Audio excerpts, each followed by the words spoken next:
যে মিথ্যাচার করছে, আমাদের এই পশ্চিমবাংলার একটা মিডিয়া আছে রিপাবলিকে, তার নাম হচ্ছে কুকুর রঞ্জন, নাম শুনেননি? আমি তার নাম রেখেছি কুকুর রঞ্জন, ময়ূর রঞ্জন বলা যাবে না। বড় কষ্ট লাগে, মিথ্যাচার করছে।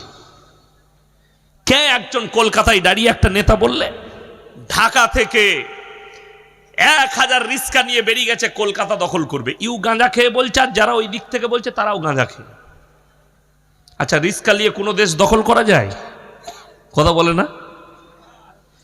রাশিয়ার মতো পাওয়ারফুল দেশ, যার কাছে পৃথিবীর অত্যাধুনিক অস্ত্র, রাশিয়ার কাছে, ভ্লাদিমির পুতিনের কাছে, ইউক্রেনের মতো একটা ছোট্ট দেশের সঙ্গে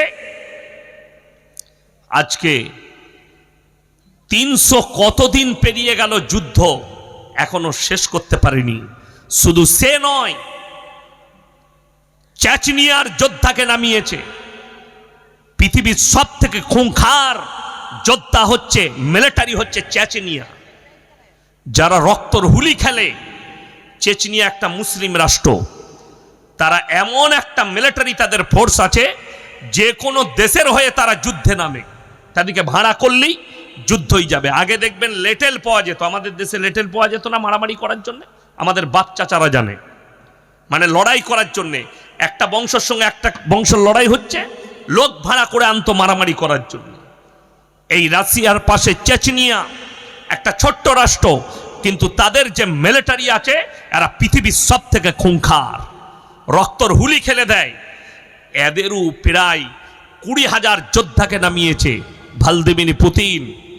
তাতেও হয়নি, উত্তর কোরিয়ার কিছু যোদ্ধাকে নামিয়েছে, রক্তর হুলি খেলো ইউক্রেনের সেনাদের। তারপরও এখনো ইউক্রেনকে দখল করতে পারেনি। আর কোন পাগল ছাগল বলছে যে রিস্কা নিয়ে ঢাকা থেকে এসে কলকাতা দখল করবে? কত দুঃখের বিষয়। আর আমাদের বর্ডারে যেদিকে সেনা রেখেছি, সেনারা যিনারা আছেন, তারা ওইখানে বসে বসে চা খাবে আর তারা ঢুকে পড়বে। এই দিক থেকে যে বলছে সেও গাঁজা খেয়ে, ওদিক থেকে যে বলছে সেও গাঁজা খেয়ে।